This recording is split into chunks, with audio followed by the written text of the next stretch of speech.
Bonjour à toutes et à tous. J'espère que vous allez bien. Bienvenue dans ce live du mercredi 13 août.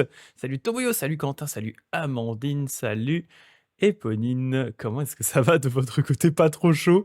Ah ouais, et franchement, je suis heureux de faire ces lives le matin et pas de faire ça en ce moment l'après-midi.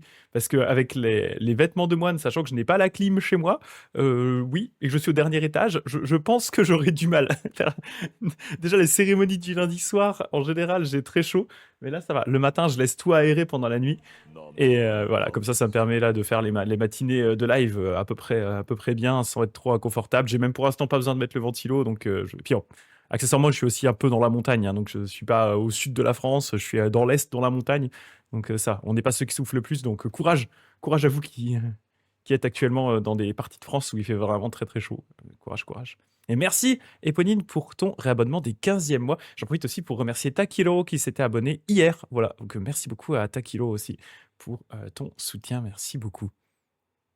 Et oui, du coup, petit mot, hein, on avait une retraite bouddhiste, retraite Jodo Shinshu samedi dimanche, qui s'est très très bien passée. On a eu 2 participants qui sont venus assister à la retraite et qui, à la fin de la retraite, ont bien reçu leur Kikyoshiki, leur baptême bouddhiste, et ont reçu leur nom bouddhiste dans la foulée. Donc voilà, c'était un événement très sympathique. On avait 2 bonzes qui sont venus des US exprès pour ça. C'est des bonzes qui sont d'origine japonaise, mais ils parlent anglais, ils travaillent dans des temples aux US, et ils sont venus exprès pour m'aider à réaliser donc cette retraite et cette cérémonie, parce qu'actuellement, moi, j'ai pas le niveau de moine suffisant pour pouvoir faire moi-même tout seul, comme un grand, cette cérémonie-là.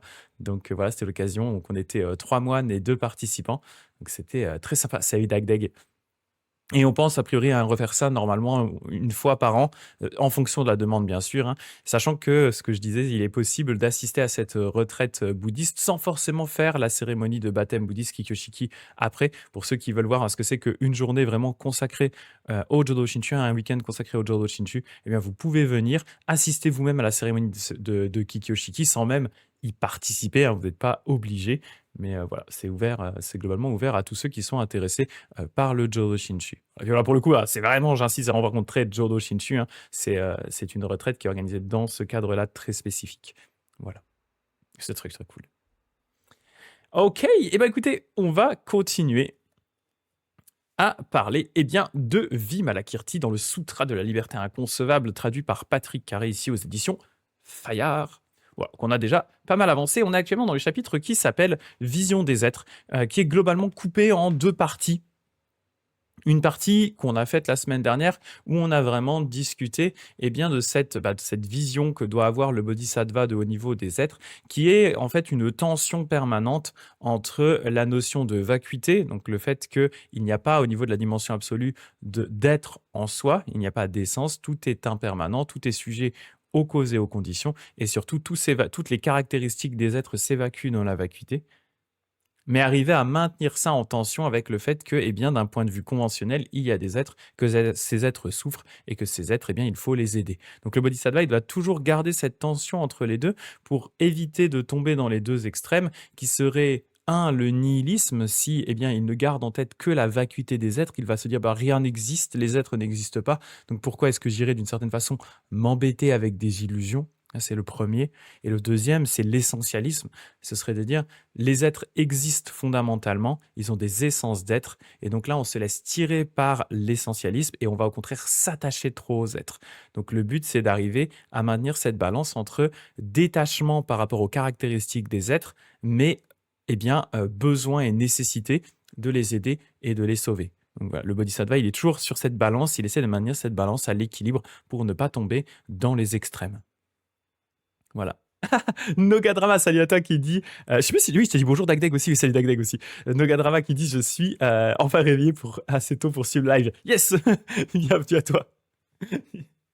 Ah, on a tous des chronotypes complètement différents, hein. Ouais, pareil, j'ai des potes qui vivent globalement la nuit. Donc c'est sûr que si tu leur dis, on commence à live à 8h30, sachant qu'ils se sont couchés à 5, ils font, bah non, du coup. Moi, c'est l'inverse, j'ai un chronotype qui fait que je me couche en général très tôt et je me lève très tôt. Donc ça dépend. Se lever tôt, c'est une pratique bouddhiste, c'est ça. Ou alors une pratique de mec qui a bossé en Suisse pendant 10 ans. Il y a ça aussi. C'est une pratique de Suisse et de bouddhiste. Et pas une pratique de parisien. Voilà. Donc là, on allait arriver sur la deuxième partie où on va discuter Eh bien, justement, d'un point assez intéressant, on va parler de la perception de la femme. Voilà, alors c'est assez intéressant parce que là, on était vraiment sur un aspect avant très, on va dire assez abstrait de l'être en général. Là, on va parler de la femme, la notion de femme avec l'introduction d'un nouveau personnage qui est, eh bien, une déesse. Donc c'est ça qu'on va regarder maintenant. C'est la deuxième partie, du coup, de ce chapitre. On s'en était arrêté donc justement au moment où eh bien, il y avait eu cette discussion entre Manjushri, Bodhisattva numéro 1 pour la sagesse, et Vimalakirti, deux Bodhisattvas globalement au même niveau, qui avaient une discussion où à nouveau le but était d'édifier euh, la foule de gens qui étaient venus écouter, parce qu'il y a une foule de gens qui est venue écouter tout ça, autant des auditeurs que des dieux que des bodhisattvas. Et bien sûr, il y avait cette joute de questions-réponses entre Manjushri et Vimalakirti, mais c'est plus des questions rhétoriques dans le sens où autant l'un que l'autre connaissent les questions, autant l'un que l'autre aurait pu être questionneur et répondeur, mais voilà, là c'est fait dans ce sens-là. Le but c'est en fait de faire profiter à la foule d'un enseignement. C'est pas ce qui va se passer maintenant. Là, c'est un petit peu différent. On va être plus sur une question de discussion de bodhisattva d'égal à égal.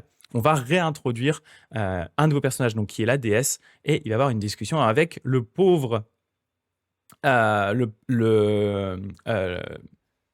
pauvre Shariputra, je vais y arriver, le pauvre Shariputra, notre dindon de la farce de ce sutra, le disciple, le meilleur disciple du Bouddha Shakyamuni pour ce qui est ce qu'on appelle les auditeurs, les moines Theravada.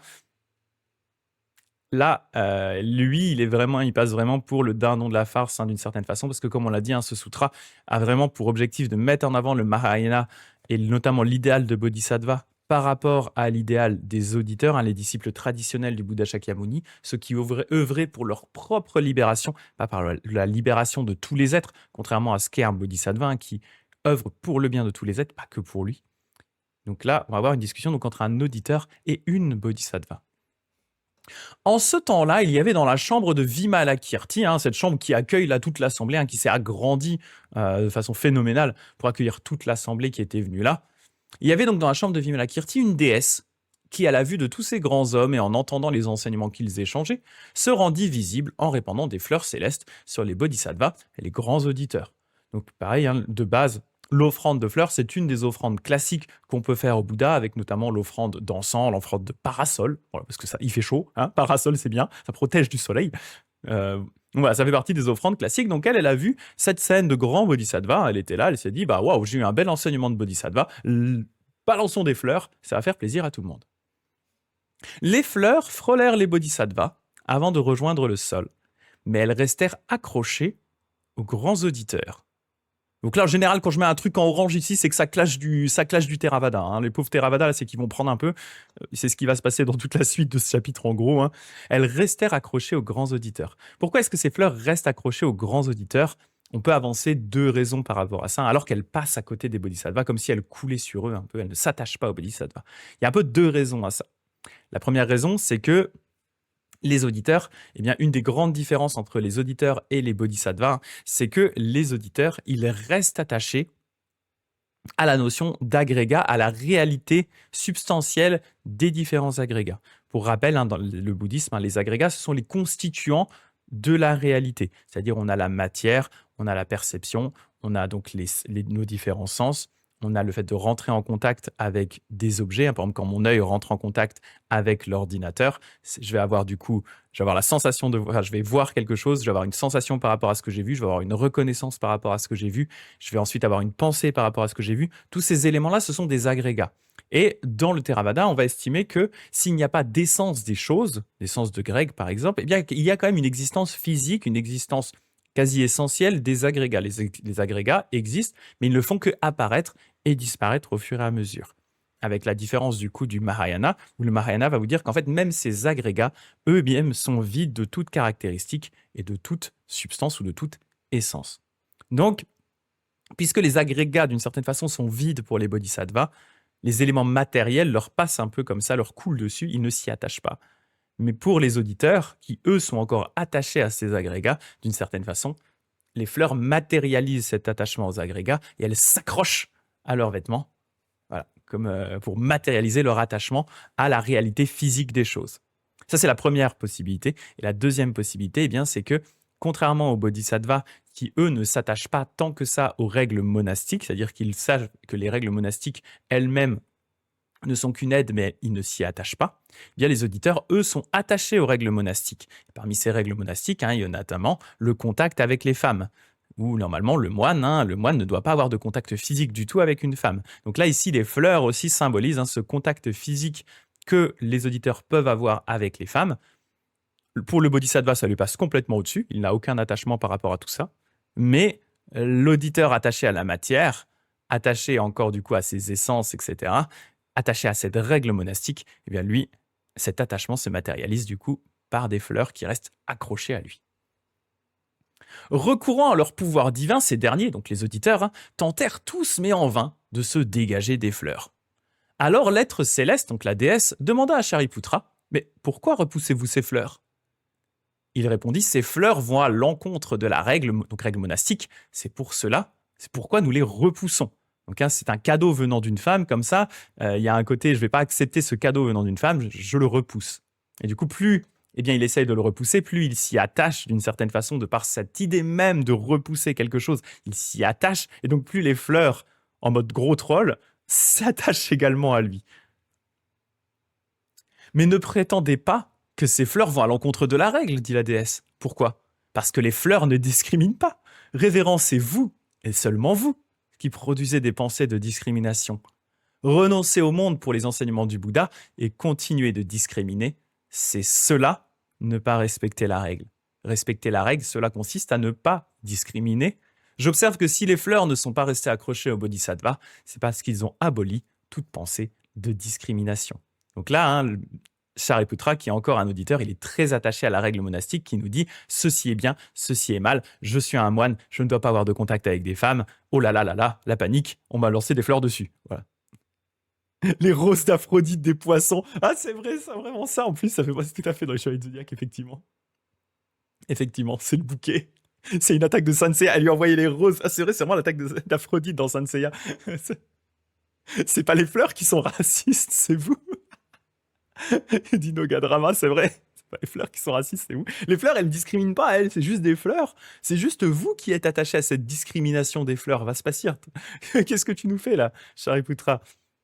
Et donc elle explique bien, respecter la règle, suivant cette optique très Mahayana, eh bien c'est ne pas discriminer justement entre ces choses-là.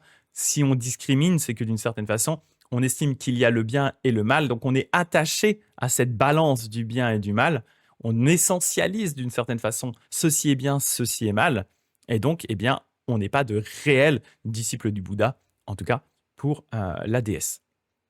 De même, par exemple, l'homme qui a peur offre prise aux êtres non humains, de même les auditeurs qui ont peur du samsara offrent-ils prise aux formes, aux sons, aux odeurs, aux saveurs et aux tangibles. Aucun des 5 objets du désir ne peut influencer celui qui n'a pas peur. Donc là, elle reprend cette idée des 5 agrégats, en tout cas ici des 5 sens, mais qui sont un des éléments des 5 agrégats, les sens étant un des 5 agrégats. Là, elle reprend ici l'idée des 5 sens, donc en disant effectivement, comme les auditeurs ont d'une certaine façon peur du samsara, donc peur de notre monde de souffrance et de ce qui peut s'y trouver, eh bien de par même cette peur, donc ils vont essayer d'éviter des choses, et de par cette simple peur et cette idée d'évitement, ils s'attachent aux éléments, ils offrent donc une prise aux sons, aux odeurs, aux saveurs, ne serait-ce que par l'idée de devoir les rejeter derrière. Celui qui n'a pas peur n'offre pas de prise, eh bien, à tous ces différents sens. Les fleurs restent accrochées seulement à ceux qui n'ont pas épuisé leurs imprégnations habituelles, leurs attachements habituels. Elles ne restent pas accrochées à ceux qui les ont épuisés. Donc ici, les différents bodhisattvas. Shariputra demanda à la déesse, « Y a-t-il longtemps, être divin, que vous êtes établi dans cette chambre ?» Elle répond, « Je m'y suis établi depuis que, dans mon vieil âge, j'ai atteint la libération. » Donc on sait que la déesse est donc... En tout cas, elle laisse ici percevoir le fait qu'elle est un bodhisattva, probablement d'assez haut niveau, vu qu'elle dit « j'ai atteint la libération dans mon vieil âge ». Et donc il répète « Cela fait-il longtemps donc que vous vous trouvez ici ?»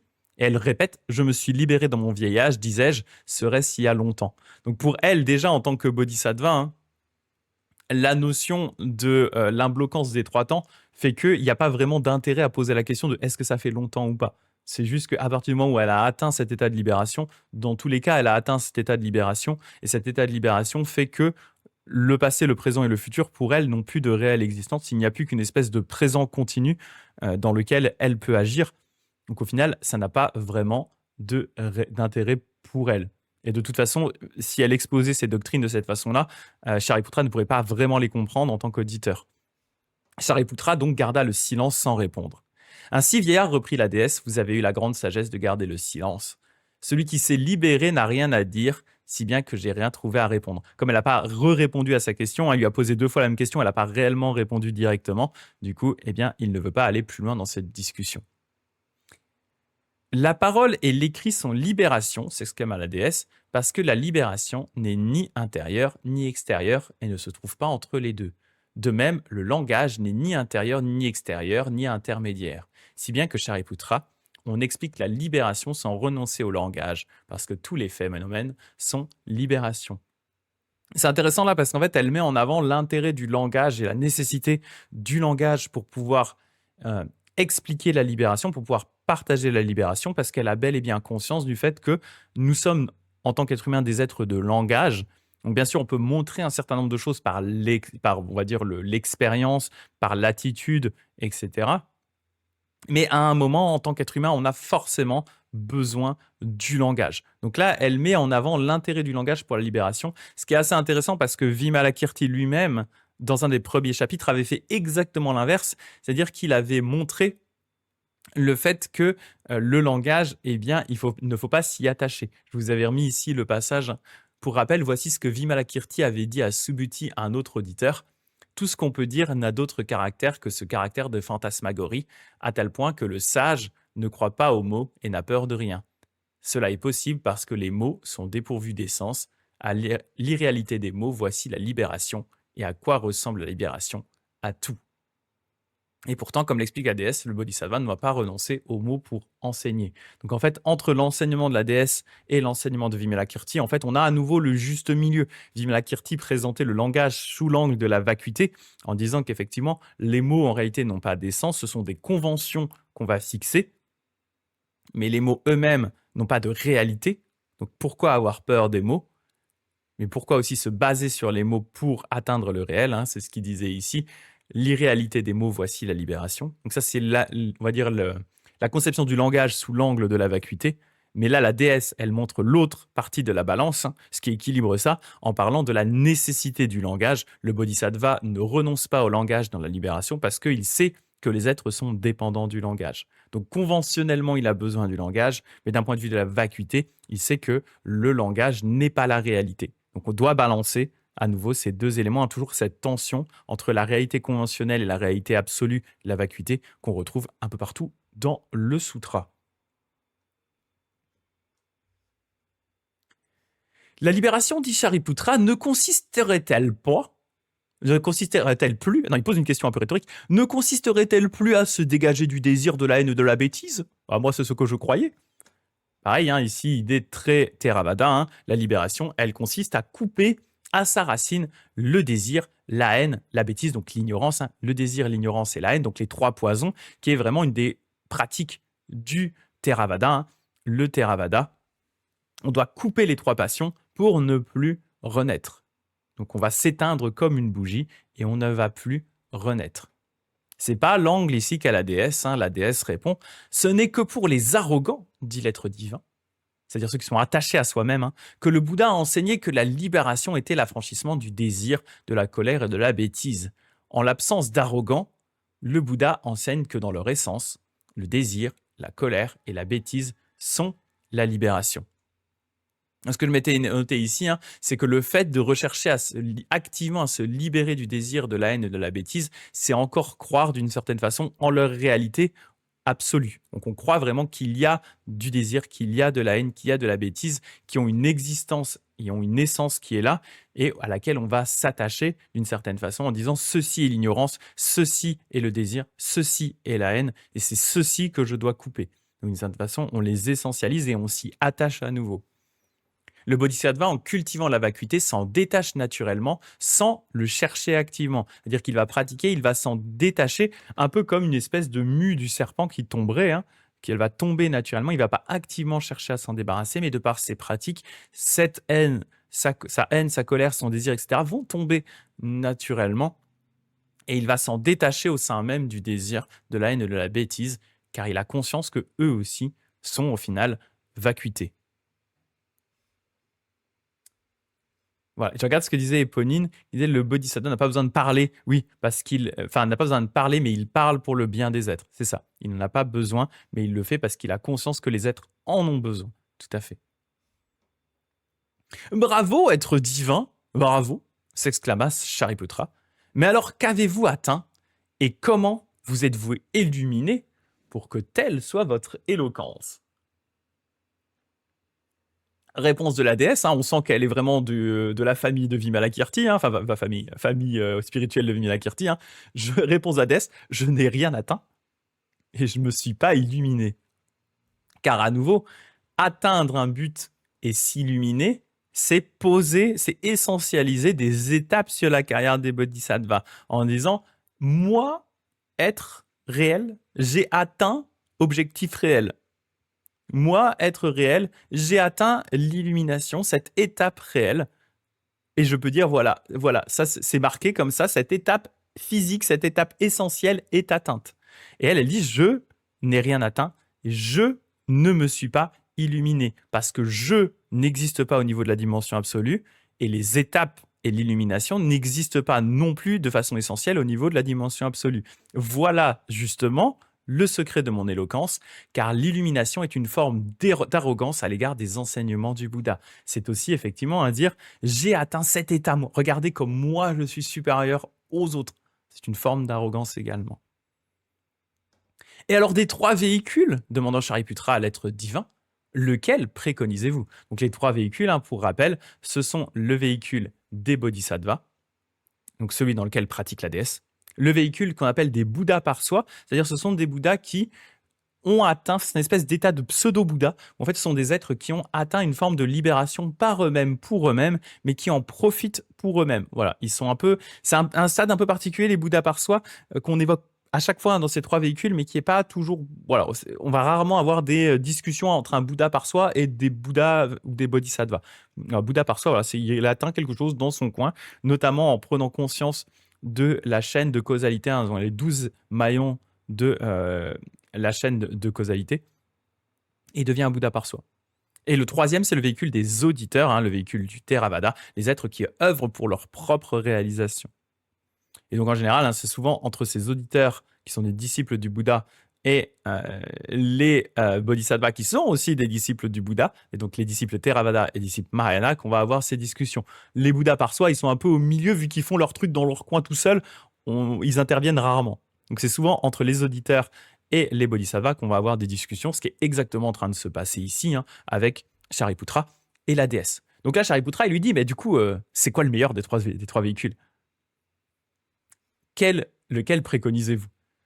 Et elle répond, bien sûr, toujours en mode un petit peu paradoxal, je suis auditeur pour convertir les êtres selon la méthode des auditeurs. Je suis Bouddha par soi pour convertir les êtres à l'aide de la production interdépendante, ces 12 liens de la production interdépendante.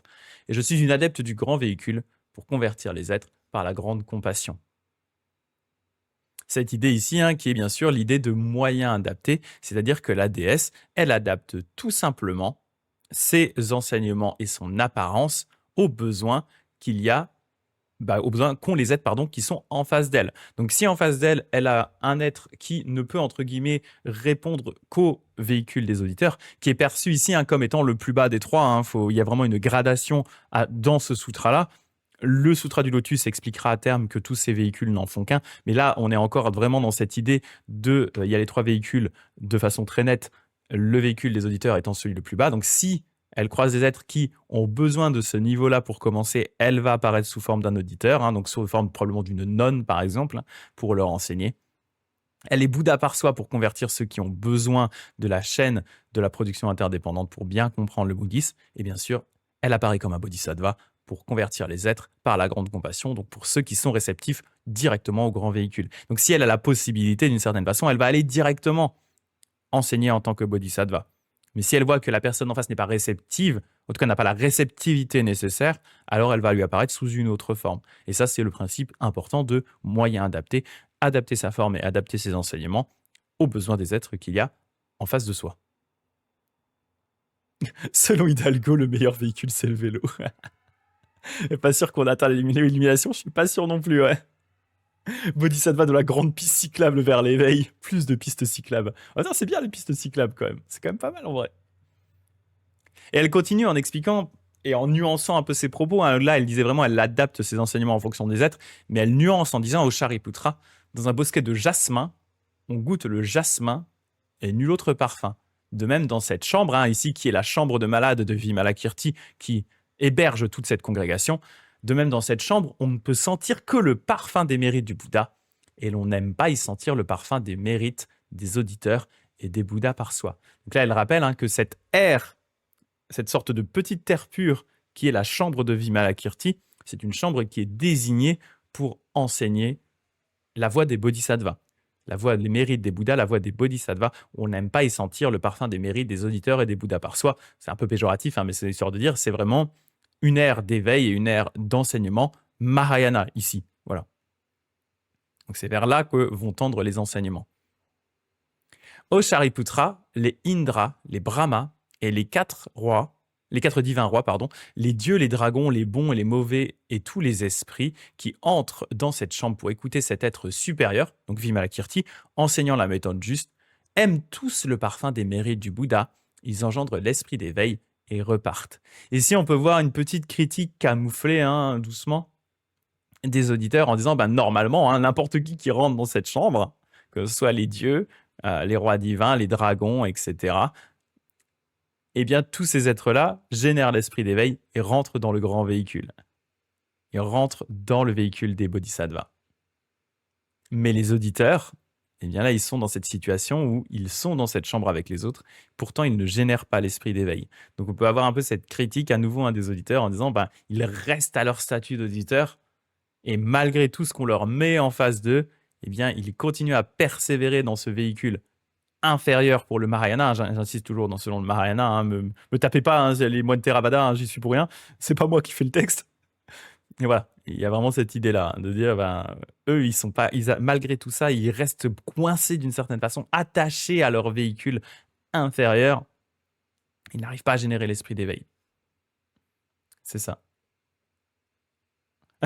Nogadrama qui dit en face c'est une chambre de malade avec plein de gens qui squattent. Je pense qu'on est loin du jasmin comme odeur. C'est pour ça que je pense que la déesse elle a mis plein de fleurs en disant voilà, on va mettre des fleurs, hein, un petit coup de fleurs là vite fait, un petit coup de déo là. Elle a fait spritch un peu partout la déesse en arrivant. C'est ça, c'est ça. Comme dit Eponine, c'est des êtres éveillés et le sol est couvert de fleurs. C'est pas la Japan Expo. C'est clair. C'est clair, c'est clair.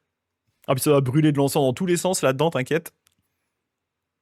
Au Shariputra, voici 12 ans que je suis descendu dans cette chambre et jamais je n'y ai entendu les enseignements des auditeurs et des Bouddhas par soi. Je n'y ai entendu que les enseignements des Bouddhas sur la grande bienveillance et la grande compassion inconcevable des bodhisattvas, qui remet à nouveau le contexte de dire cette chambre, c'est vraiment une ère de pratique des bodhisattvas. Voilà, pas une ère pour les deux autres véhicules, on est là pour faire du bodhisattva, quoi. Là ça bodhisattva à fond. C'est pas un truc pour eux, hein. Les petits rigolos là des auditeurs et tout. C'est pas ce qu'on va enseigner ici là. Ceux qui viennent là, attention, hein, ça rigole plus. Au Shariputra, poursuivit la déesse, le plus souvent cette chambre est le siège des 8 prodiges inouïs. Donc là on va nous lister 8 prodiges qui sont d'une certaine façon comme dans une terre pure. C'est la résultante spontanée des mérites de Vimalakirti. C'est-à-dire ces 8 prodiges qui vont se manifester dans cette chambre, ils se manifestent parce que Vimalakirti pratique comme un bodhisattva et que ces mérites vont se manifester sous la forme de prodiges qui vont, d'une certaine façon, orner sa chambre malgré le fait qu'il est malade. Donc, je vais juste vous les lire, je ne vais pas particulièrement les commenter, c'est juste 8 prodiges.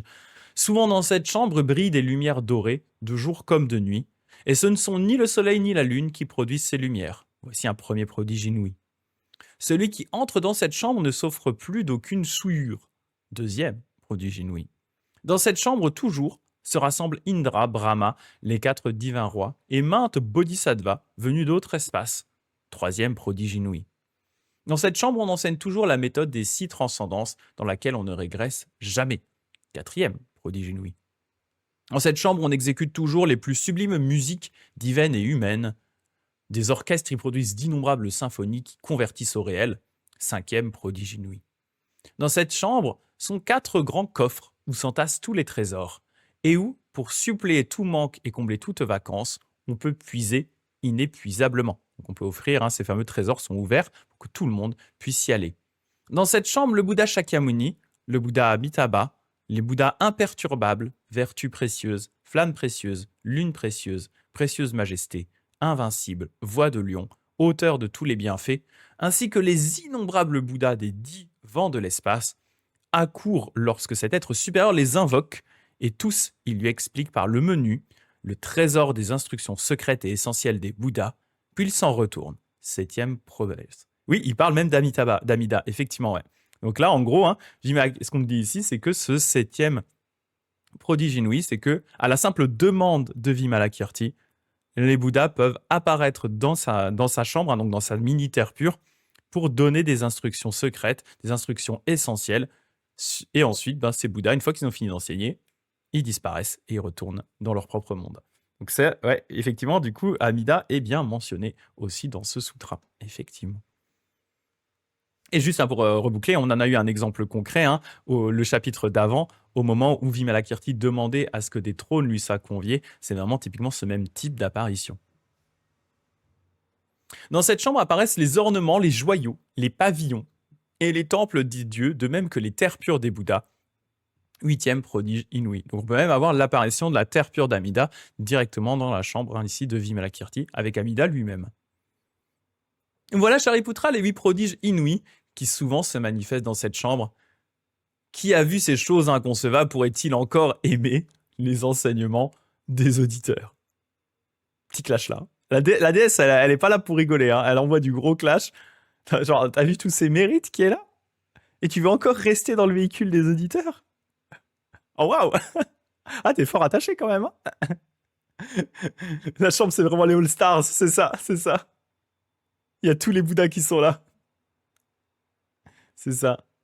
L'un des titres des Bouddhas, dit Éponine, est l'enseignant des dieux et des hommes. Dans le bouddhisme, les dieux sont eux aussi soumis au samsara. Effectivement, ils s'en remettent au Bouddha pour trouver la libération. Tout à fait, tout à fait.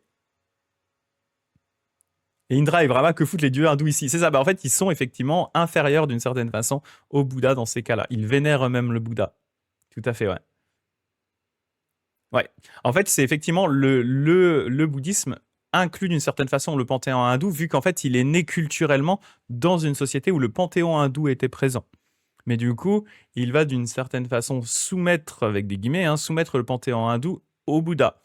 Les états de renaissance en tant que dieu du panthéon hindou ne sont en fait que des états de renaissance inférieurs, parce que ça reste des états de renaissance. Il est possible de renaître en tant que dieu, mais cette renaissance, bien que fort agréable et fort longue, eh bien, ne libère pas du cycle des naissances et des morts. Si le dieu ne persévère pas lui-même dans les enseignements bouddhistes pour sortir du cycle des naissances et des morts, eh bien, il va retourner à la fin de sa vie dans le cycle des naissances et des morts et potentiellement atteindre une mauvaise naissance derrière. Donc, ce n'est pas optimal. Voilà. Et donc, de facto, les dieux sont inférieurs au Bouddha. Les dieux du panthéon hindou sont inférieurs au Bouddha dans le bouddhisme. C'est ça. C'est ça. Et tu dis, ça s'est exporté, alors je regarde juste, ça s'est exporté via le grand véhicule ou bien ça a changé les panthéons pour s'adapter aux cultures locales? Un peu des deux. Un peu des deux, c'est-à-dire qu'on retrouve, c'est ça qui est intéressant, c'est que de facto, si tu vas par exemple au Sanjisangendo, qui est un temple de Kyoto, un grand temple de Kyoto dans lequel il y a 1000 statues du Bodhisattva Kannon, en face du Bodhisattva Kannon, il y a des protecteurs du bouddhisme, et certains de ces protecteurs du bouddhisme, voire la majorité de ces protecteurs du bouddhisme, sont des divinités hindoues, qui ont été du coup intégrées dans le panthéon bouddhiste, en tant que protecteur, et qu'on retrouve du coup à Kyoto, au Japon, dans une culture qui n'a strictement rien à voir. Et on a aussi cette idée, j'en avais un peu parlé dans d'autres lives, que dans d'autres cultures, typiquement au Japon, les divinités Shinto sont perçues comme étant des avatars des Bouddhas et des Bodhisattvas. Ce sont des corps de transformation des Bouddhas et des Bodhisattvas qui sont là pour parler au peuple japonais en l'absence du bouddhisme. Par exemple, Amaterasu, qui est lié au soleil, Amaterasu, elle va être perçue comme étant un avatar ou une avatar du Bouddha Dainichi Nyorai, qui est donc le Bouddha du grand soleil. Voilà.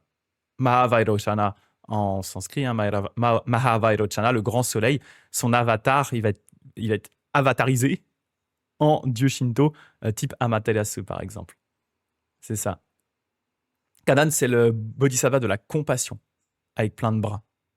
Voilà. C'est ça. Et ce qui fait que du coup, hein, dans le bouddhisme japonais, cohabitent des kami avec des dieux hindous et des immortels chinois. C'est full open bar. C'est ça. C'est ça. Et donc voilà, la déesse, elle était en train de clasher un Shariputra en disant: vous avez vu tous ces magnifiques prodiges? Enfin, en tout cas, ces prodiges sont là. Alors, soit vous n'avez pas assez de mérite pour les voir, donc bon, c'est pas votre faute limite, j'ai envie de dire.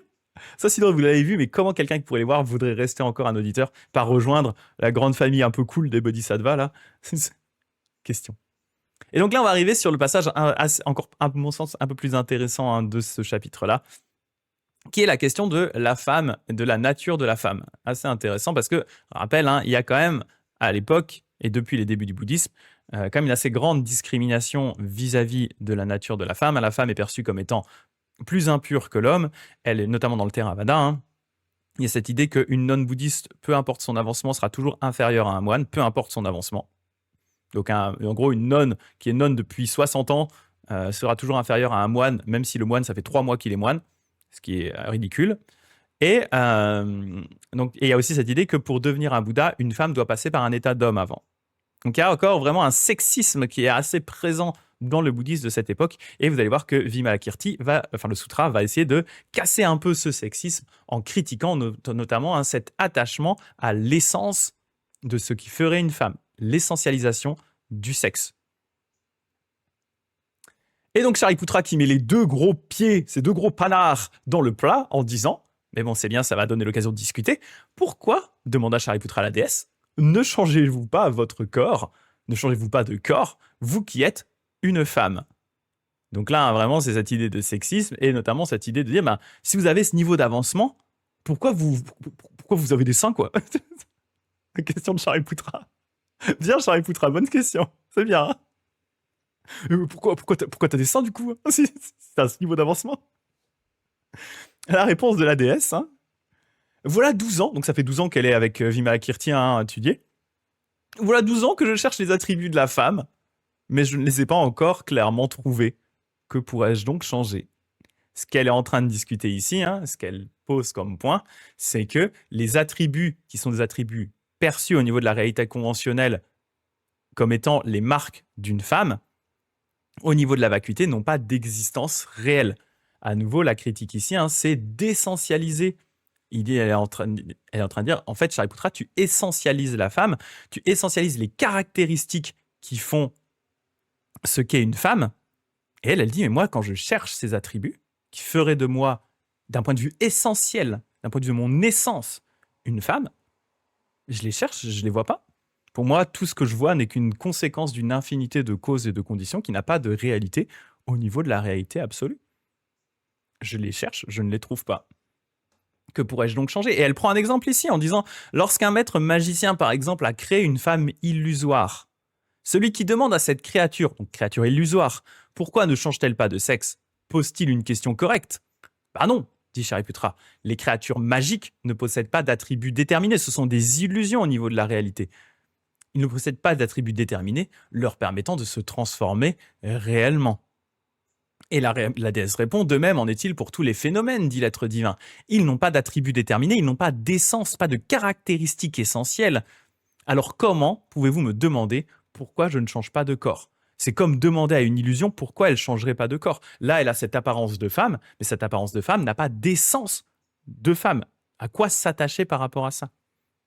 Et pour démontrer très clairement ce qu'elle dit, que le fait d'être une femme n'est pas une essence fixe de femme, elle va utiliser ses pouvoirs magiques. Les bodhisattvas aiment bien faire ça. Ils partent d'une théorie. Donc là, le concept de non-essentialisation des choses, hein, le fait que toutes les caractéristiques des éléments, eh bien, s'évacuent dans la vacuité. C'est une théorie qu'on va dire qu'on va comprendre d'un point de vue intellectuel, mais comme c'est une grande bodhisattva, elle a aussi le pouvoir de matérialiser concrètement ce dont elle est en train de parler, grâce à ses petits pouvoirs magiques de bodhisattva. Et donc, qu'est-ce qu'elle fait? En un instant, la déesse recourut à ses pouvoirs divins pour donner sa propre apparence à Shariputra, en se transformant elle-même en Shariputra. Et donc elle lui demande, bah, pourquoi vous ne changez donc pas de sexe, Shariputra, lui demanda-t-elle alors à la débeauté. Aux prises avec sa dégaine de jeune déesse, Shariputra s'écria, oh ben, voilà que je me suis transformé en femme, moi. Je sais pas ce qui a changé en moi, mais me voilà transformé en femme. En mode Ranma à demi. Shariputra dit à la déesse, si vous pouviez changer de sexe à présent, vous qui êtes une femme, toutes les femmes le pourraient aussi. Donc là, ce qu'elle veut dire par là, c'est que Shariputra, s'il est incapable de changer son apparence de femme, maintenant qu'il a été transformé en femme, c'est tout simplement parce qu'il reste attaché, d'un point de vue de l'essence, à cette nature de femme. Il reste attaché à la nature physique des phénomènes, à la réalité physique des phénomènes. Il pense que certains phénomènes, certains éléments ont une essence qui est propre et cette essence est inchangeable. Typiquement, l'essence d'homme ou l'essence de femme. Et là, elle lui dit, vous êtes incapable de changer parce que vous êtes attaché encore à ça, comme le sont la plupart des êtres. Mais la déesse elle-même, elle est passée outre cet attachement aux choses, elle est passée outre cet attachement à l'essence qui ferait d'elle une femme. Donc elle, quand elle voit, elle ne voit que des phénomènes qui n'ont pas de réalité au niveau de la dimension absolue. Voilà. Là, Shariputra, il cherche les... Alors, je regarde un peu ce que vous m'avez mis. Attendez, je vais remonter un peu les discussions. Donc, il y avait Nogadrama qui disait il n'y a pas une histoire qu'une femme est impure parce qu'elle elle est souvent en contact du sang avec ses règles. Oui, notamment dans le Shinto, ça pose pas mal de problèmes, mais on retrouve aussi ce même type de problématique dans certaines formes de bouddhisme, en effet, ouais. En effet. Mais c'est vraiment un mythe et un résultat du sexisme des sociétés, effectivement. Il n'y a aucune base canonique pour ça. Il y a certains sutras qui en parlent, mais ce sont des sutras qui, pour la plupart, sont apocryphes. C'est-à-dire, on sait clairement que c'est des sutras qui ont été créés plus tard et qui reflètent les biais de la société et des cultures dans lesquelles ils ont été créés. Notamment un sutra, un sutra de la piscine de sang que je ne vous invite pas à aller voir, qui est un sutra qui a eu une certaine popularité au Japon, mais qui est très clairement un sutra apocryphe. Il n'a pas été, il n'est pas d'époque, il a été créé soit en Chine, soit au Japon. Voilà. Et Shariputra qui cherche, Tomoyo dit, Shariputra cherche légèrement les problèmes. Il se fait démonter, le pauvre. Là, il se fait démonter dans tous les sens du terme. Elle l'a carrément transformé en femme pour lui montrer qu'il dit nimp. Il est attaché à la bêtise, lui. Il passe pour le dindon de la farce. Il le peigne. Vraiment, dans le Sutra du Makirti, ils sont durs avec Shariputra. Shariputra, il prend vraiment très cher parce qu'ils prennent vraiment le meilleur des auditeurs et ils en font vraiment un homme de paille, vraiment le dindon de la farce pour pouvoir derrière justifier la supériorité du Mahayana.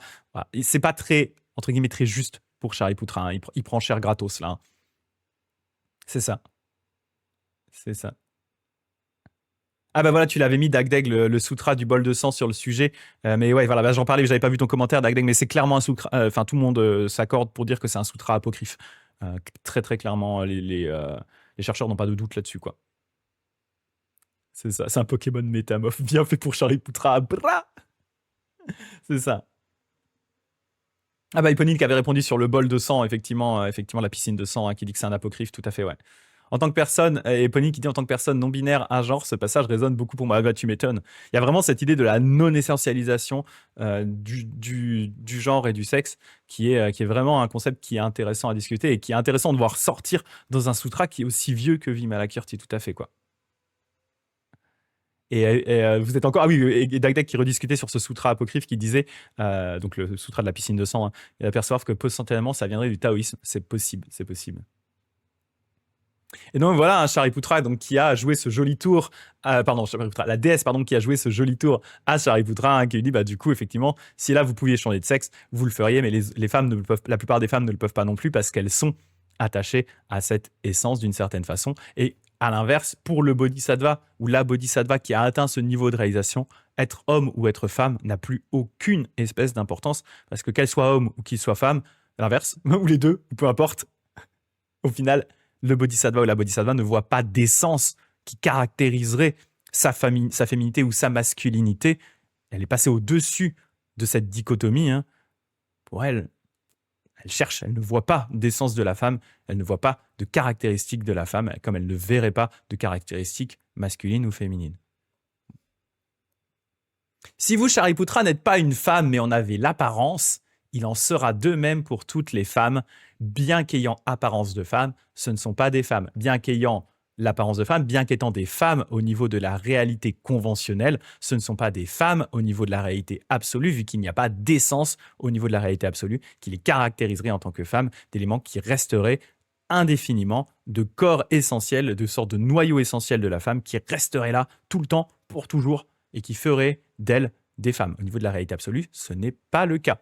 Bien qu'ayant l'apparence de femmes, ce ne sont pas, donc au niveau de la réalité conventionnelle, ce ne sont pas des femmes au niveau de la réalité absolue. C'est pour cela que le Bouddha dit que tous les phénomènes ne sont ni mâles ni femelles. Tous les phénomènes sont non-binaires. Voilà. Mais non, parce que si on remet non-binaire, à nouveau, on se réattache à une catégorie qui serait ni homme ni femme. Ils sont ni homme ni femme, ni homme ni femme, ni le mix des deux. Tous les phénomènes s'évacuent dans la vacuité. Et Tomoyo qui dit, du coup, est-ce que c'est bien au niveau karma de changer autant ce pauvre Shariputra, charger autant ce pauvre Shariputra dans un sutra? C'est une très bonne question que tu poses là. C'est une très très bonne question qu'il pose. Moi, j'ai toujours vraiment cette idée, mais alors, faudrait voir parce que je la tiens quand même pas mal de Thich Nhat Hanh. Il a écrit un livre sur le Sutra du Lotus, un commentaire au Sutra du Lotus, qui est assez intéressant d'ailleurs. Mais je ne sais pas s'il est dispo en français. Je l'ai lu en anglais. Et justement, il parle vraiment de cette idée du Sutra du Lotus, de un petit peu raccommoder tout ça, vraiment raccommoder cette cassure qui a été amenée avec des sutras type celui-là, notamment, où vraiment la frontière entre Theravada et Mahayana, entre petit véhicule, grand véhicule, entre auditeur et bodhisattva, elle s'est vraiment fracturée, elle s'est vraiment séparée. Et le Sutra du Lotus essaye de ramener un petit peu tout le monde en soi. C'est ça. Mais ouais, non, je suis d'accord que c'est un peu dur, quoi. Éponine qui dit Epo, c'est quoi tes pronoms? Comme tu veux, mon genre, c'est la vacuité. Il n'y a pas d'essence des pronoms. Effectivement. J'utilise littéralement le tétralemme de Maître Nagarjuna pour expliquer mon genre. C'est exactement ça. C'est tout à fait ça. Exactement.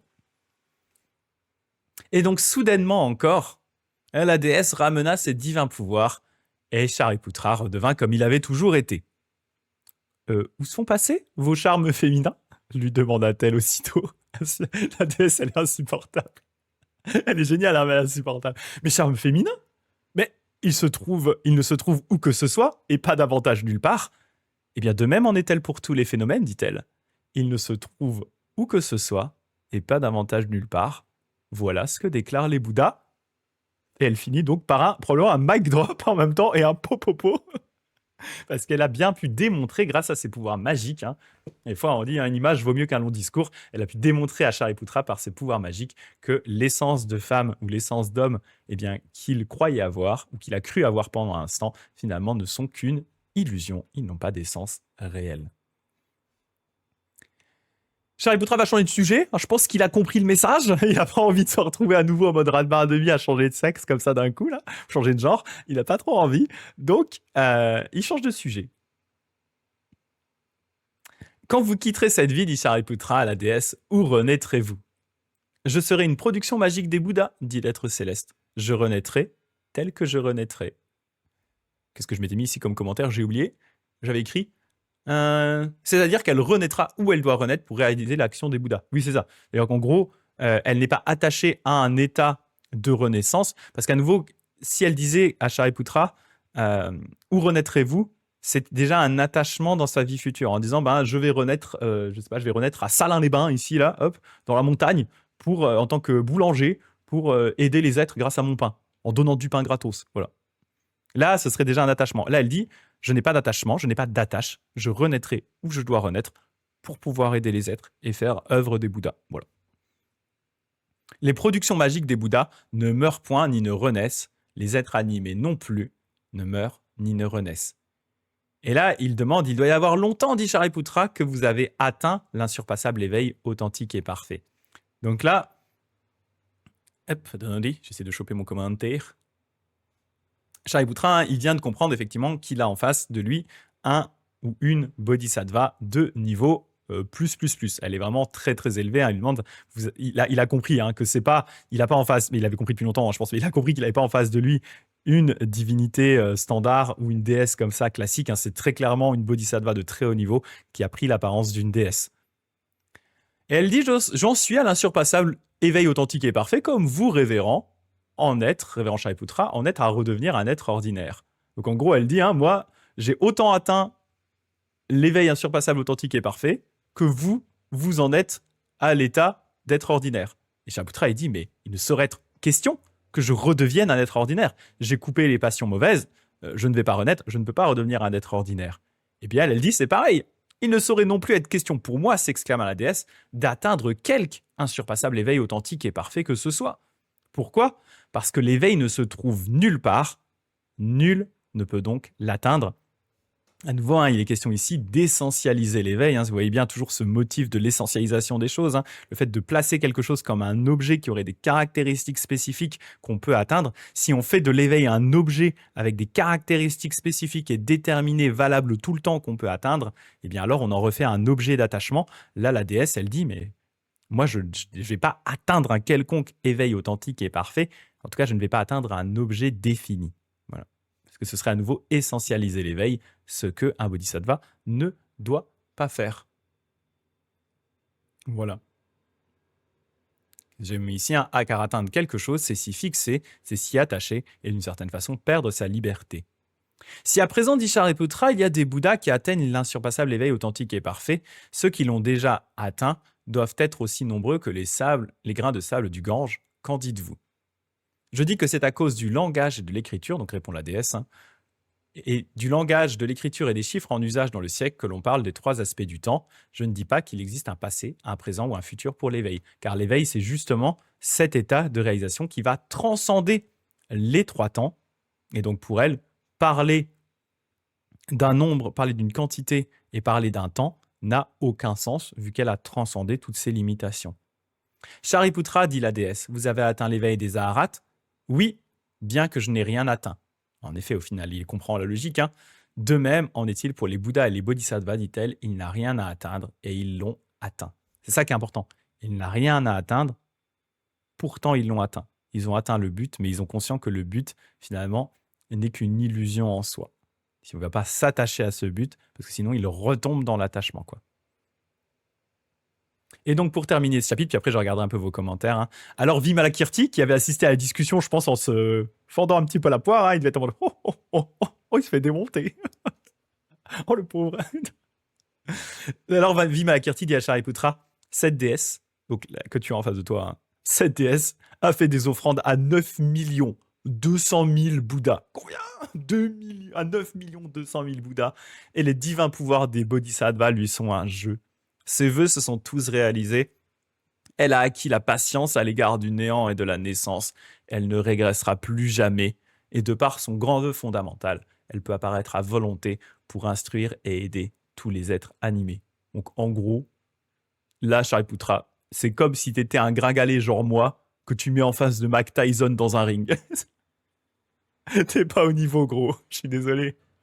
T'avais pas encore vraiment tilté. Même si on voit sur la fin qu'il commence à comprendre. Hein. Vivian McCarthy, il appuie vraiment à la fin en disant, mais Shariputra, en fait, elle, c'est juste un monstre, quoi.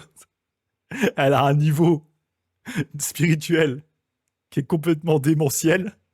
Tu peux pas tester. Hein. Je suis désolé, Shariputra, mais là t'es pas de niveau pour te battre avec quelqu'un comme ça, en fait. C'est pas possible, quoi. C'est très précis comme nombre de Bouddhas. Ah oui, ça fait beaucoup. C'est ça. Et là, ça rejoint le commentaire d'Éponine, hein, je voulais reboucler dessus. Les intentions de la déesse, elles sont purement éducatives et le sutra a pour but de conduire les êtres vers le véhicule des bodhisattvas. Donc les intentions étant bonnes, je suppose que ça passe par rapport au fait qu'il clash un peu les auditeurs. Mais il y a vraiment cette idée, hein, les intentions de la déesse sont purement éducatives. Donc on peut même imaginer qu'elle a pu prendre cette forme exprès, cette forme de déesse, exprès justement pour donner l'occasion de cet enseignement sur la notion de genre, la notion de sexe, etc., pour justement aller challenger Shariputra avec une apparence qui sera challengeante pour lui, en fait. Qu'elle peut aussi avoir pris cette apparence exprès parce que c'est celle qui est la plus adéquate pour mener à bien cet enseignement actuel. Voilà. Mais il n'a pas en face de lui, effectivement, un ou une Gugus qui débute dans le bouddhisme. Exactement. Lui, il s'est dit au début, je pense qu'il a vu la déesse qui balançait des fleurs. Parce que c'est souvent, hein, dans les sutras, qu'on a des déesses qui arrivent, elles pop là, elles balancent des fleurs et puis elles repartent. Sauf que là, c'était pas une déesse. C'était un bodhisattva de giga haut niveau. De niveau quasiment le plus haut possible. Probablement, en termes de compétences et tout, elle est au même niveau que Vimalakirti. Donc, voire peut-être même plus. Donc là, il est en mode un petit peu de respect pour la déesse, s'il te plaît. Un petit peu de respect. Voilà, c'est ça. Le Bodhisattva trésor des baguettes, tradition gratuite et pas trop cuite, s'il vous plaît. Ça, il faut rajouter le s'il vous plaît à la fin. S'il vous plaît. Le Bodhisattva trésor des baguettes, tradition gratuite et pas trop cuite, s'il vous plaît. Que Dieu puni. C'est important. Donc voilà ce chapitre, hein, un chapitre qui est vraiment très intéressant. Et à nouveau, on voit la force du sutra de Vimalakirti. C'est toute cette imagerie, toutes ces histoires. Je pense que vous vous souviendrez longtemps de la déesse et de sa discussion avec Shariputra. Même si vous aurez peut-être oublié les aspects plus spécifiques, il y a des éléments que vous allez retenir parce que c'est très imagé, ce moment où elle transforme Shariputra en homme en lui disant ok, du coup, vous arrivez à faire sauter vos charmes féminins là? Non. Et après, elle le retransforme en homme en disant mais du coup, ils sont où vos charmes féminins maintenant? C'est vraiment une démonstration de l'aspect conventionnel des choses, l'aspect conventionnel de la féminité ou de la masculinité, et pourtant leur vacuité au niveau de la dimension absolue. Donc voilà, en gros, ce qu'on voulait discuter aujourd'hui.